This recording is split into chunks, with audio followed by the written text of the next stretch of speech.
comes from the book of 2 Samuel, chapter 24, verses 18 through 25. That day Gad came to King David and said to him, "Go up and erect an altar to the Lord on the threshing floor of Araunah the Jebusite." Following Gad's instructions, David went up as the Lord had commanded. When Araunah looked down, he saw the king and his servants coming toward him. And Araunah went out and prostrated himself before the king with his face to the ground. Araunah said, "Why has my lord the king come to his servant?" David said, "To buy the threshing floor from you in order to build an altar to the Lord, so that the plague may be averted from the people." Then Araunah said to David, "Let my lord the king take and offer up what seems good to him. Here are the oxen for the burnt offering, and the threshing sledges, and the yokes of the oxen for the wood. All of this, O king, Araunah gives to the king." And Araunah said to the king, "May the Lord your God respond favorably to you." But the King David said to Araunah, "No, but I will buy them for you for a price. I will not offer burnt offerings to the Lord my God that cost me nothing." So David bought the threshing floor and the oxen for 50 shekels of silver. David built there an altar to the Lord and offered burnt offerings and offerings of well-being. So the Lord answered his supplication through the land, and the plague was averted from Israel. The word of the Lord. Thanks be to God. And a second reading from the Gospel according to Luke in chapter 10. It's a little section from the parable of the Good Samaritan. A Samaritan, while traveling, came near the injured man. And when he saw him, he was moved with pity. He went to him and bandaged his wounds, having poured oil and wine on them. Then he put the man on his own animal, brought him to an inn, and took care of him. The next day the Samaritan took out 2 denarii, gave them to the innkeeper, and said, "Take care of him, and when I come back, I will repay you whatever more you spend." The word of the Lord. Thanks be to God.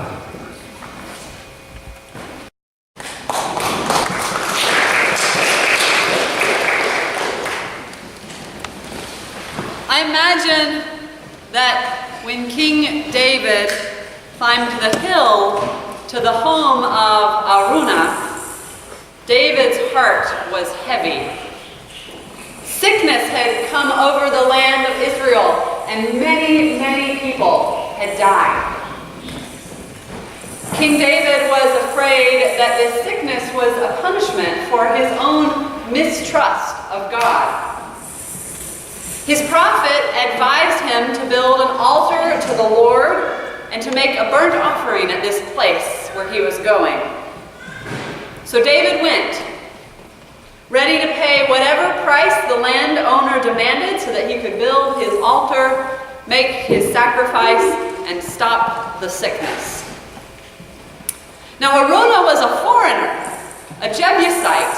The Jebusites had been conquered by David's army just shortly before. And so I wonder whether David was surprised when Araunah offered to donate not only the land, but the oxen and the wood for the sacrifice. I don't know, maybe if you were afraid of the king, or maybe if you were afraid of the sickness around you, you too would offer to donate land and animals to a foreign ruler who had just conquered your people. I wonder if David weighed that offer before him. Why not accept this donation? Wouldn't that make him a good steward of his resources? We're New Englanders, we're frugal. Why pay for something that someone will give you? And if Araunah made this gift, wouldn't that make this Jebusite God of Israel? So many reasons that David could have accepted Araunah's gift. But King David declined Araunah's offer.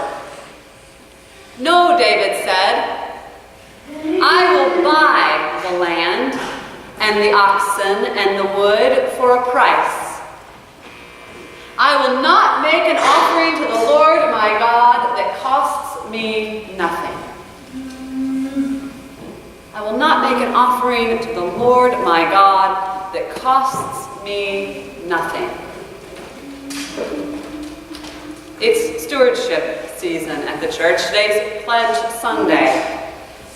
Come Friday, it will be shopping and gift-giving season in the world. I'm not much of a good Black Friday shopper, but don't like to miss a good deal either. But what's the value in a gift if it costs you nothing at all? Where's the love in a gift that costs you nothing?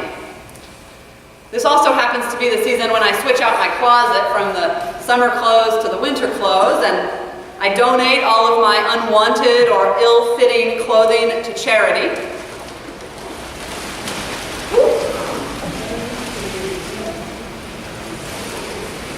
Donating those clothes that I don't want anymore, that don't fit anymore, it's a nice thing to do, but there's no sacrifice in that gift. If anything, the fact that someone will take my cast-offs is a gift to me. How will we show God and the people that we love the value of our gifts? What can we give that is worthy, that costs us something? I want to answer that question with a story. An old story that I've updated a little bit. And technically it's a Christmas story, which is, liturgically incorrect. Hear this story. $10.87. That was all. And half of it was loose change. 3 times Della counted it. $10.87. And the next day would be Christmas. All she could do was fall on the bed and cry. It wasn't much of an apartment. Just what you might expect for $300 a month. The mail slot was almost too small for a letter. The doorbell hadn't rung in years. The facade was tired and the rooms were shabby, despite Della's best effort to bring a little cheer to the place. The name beside the bell, though, betrayed a more hopeful past. Mr. James Dillingham Young. It seemed fitting when Mr. Young had been paid more, but now salaries had been cut, and that name seemed too important for a young teacher just barely scraping by. Perhaps James G. Young would be more fitting, or maybe just Young. It didn't really matter to Della, though. Every evening when Mr. James Dillingham Young entered the shabby apartment, Mrs. Young flung her arms around him and called him Jim. But now it was the day before Christmas, and Della had only $10.87 to buy her beloved Jim a gift. For months, she had saved as much as she could, tucking away the change from the grocery store, walking instead of taking the bus, But something always seemed to come up. It always does, doesn't it? And now, how could $10.87 possibly buy something nice for him? How could it possibly buy something anywhere near worthy the honor of being loved by such a good man as Jim? Della washed the tear stains from her cheeks and stared at her reflection in the bathroom mirror. Her eyes suddenly lit up brilliantly, but almost as fast the color drained from her cheeks. She pulled her hair from the bun on the top of her head and let it fall to its full length. Now there were two possessions of the James Dillingham Youngs which they both took a mighty pride in. One was Jim's gold pocket watch that had been his father's and his grandfather's. And the other was Della's hair. Had the Queen of Sheba lived in the apartment across the street, Della would have brushed her hair in front of the window every day, for her hair was more beautiful than any queen's jewels. If King Solomon had been the janitor in their apartment building, Mr. Young would have checked his watch every time he passed by to watch Solomon with all of his treasures pluck at his beard in envy. So now in the dim bathroom, Della's beautiful hair fell around her. It reached her waist, making a dark and lovely blouse for her. Quickly she did it up again, faltering only for a second as a tear splashed from her eye to the cracked tile of the bathroom floor. Donning her old brown coat and hat, she dashed out the door before she could change her mind. And where she stopped, the sign read, Mrs. Sofroni's Wigs and Hair Extensions. Della ran up the stairs, stopping only for a moment to catch her breath. Will you buy my hair? She asked. I buy hair, Mrs. Sofroni asked. Let me see it. The waterfall of brown locks tumbled down Della's shoulders. $200, Mrs. Sofroni said, lifting the hair to feel its weight. Give it to me quick, said Della. The next 2 hours flew as Della raced from one shop to another, searching for the perfect gift for her Jim. She found it at last. It was as if it had been made just for him. A gold watch chain, simple and elegant. Its value was evident in the purity of the materials and the quality of the craftsmanship. You can just tell when something is well made. It was good enough for the watch. It was good enough for her beloved Jim. She paid $205 for it, and she hurried home with the chain and $5.87 in her pocket. Grand as his treasured watch was, Jim sometimes looked at it on the sly on account of that old leather strap that he used in place of a chain. With Della's new chain on his watch, Jim could look at the time in any company. When Della reached home, her joy gave way a little bit to prudence and reason. What had she done? She was startled by her own reflection in the mirror. With a comb and curling iron, she set about trying to soften the marks. And although not entirely convinced, Della told herself that Jim would forgive her schoolboy pixie haircut and love her all the more. What else could she have done with $10.87? At 7 o'clock, the table was set and dinner was on the stove. Della clutched the chain nervously and perched herself on the edge of the table, watching the door for Jim to come through, anxious, excited. When she heard his steps on the stairs, she prayed silently that he would still find her beautiful. The door opened, and Jim stepped in. He looked at Della with a serious expression on his face.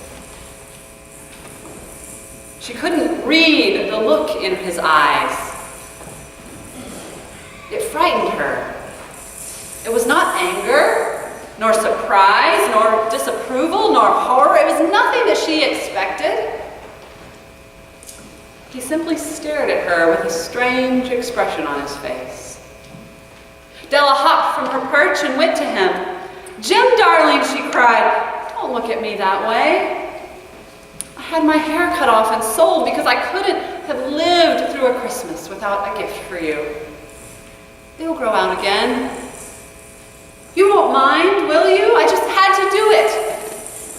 Anyway, it's Christmas. Let's be happy. I've got a beautiful, nice gift for you. You've cut off your hair," Jim answered slowly, looking around the room as if he might find it, and back at Della. Couldn't understand the sight before his eyes. "Cut it off and sold it," Della said. "You still like me, don't you? I'm still me without my hair, aren't I?" "It's Christmas Eve," Della pleaded. "Be good to me. I sold it for you."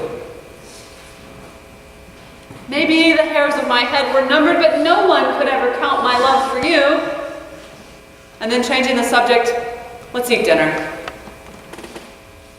Jim snapped out of his stupor and he wrapped Della in his arms. A moment later, but not too soon, he drew back from her, removed a package from his coat pocket, and set it upon the table. "No haircut could make me love you any less, Dell. If you unwrap that package, you'll understand a little more." With nimble fingers, Della tore through the ribbon and the paper. She shrieked in joy and then burst into tears. There on the table were the combs, beautiful hair combs that Della had adored months ago in a shop window. They were gorgeous silver with pearls on the rim, perfect for holding her long, lovely locks. She had loved them in that window without ever hoping that they might be hers. And now they were. But the tresses they should have adorned were gone.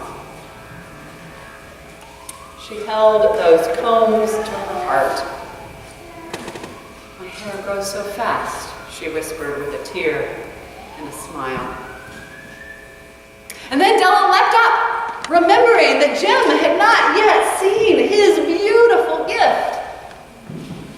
She held out the watch chain eagerly in her open palm. The gold seemed to sparkle with the depth of her love for him. Eagerly, Della asked Jim for his watch. But instead of handing it over, he sat down on the couch and smiled. "Dell," he said, "let's put away our Christmas gifts for a while. They're too nice to use just now. Anyway, I sold the watch to get the money to buy your combs. I will not make an offering to the Lord my God that cost me nothing." What is it that you treasure the most? Is it some earthly possession that you inherited from your father and your grandfather? Or something for which you scrimped and saved? Is it your body itself? Do you treasure the wealth which your family has worked so hard to amass? Maybe your most precious treasure is your time that is already stretched too thin.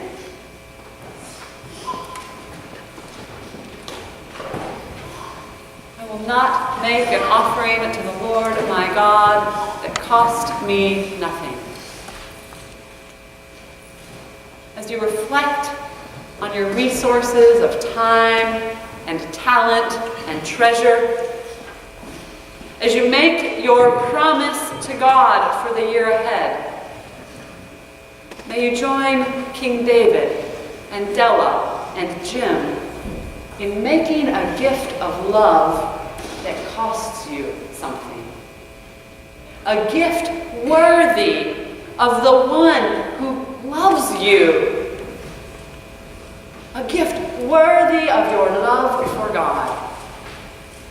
A gift worthy of the one who gave his life for you. May you delight in that gift and in the giving. And may you know that love is costly and beautiful indeed. May it be so. Amen.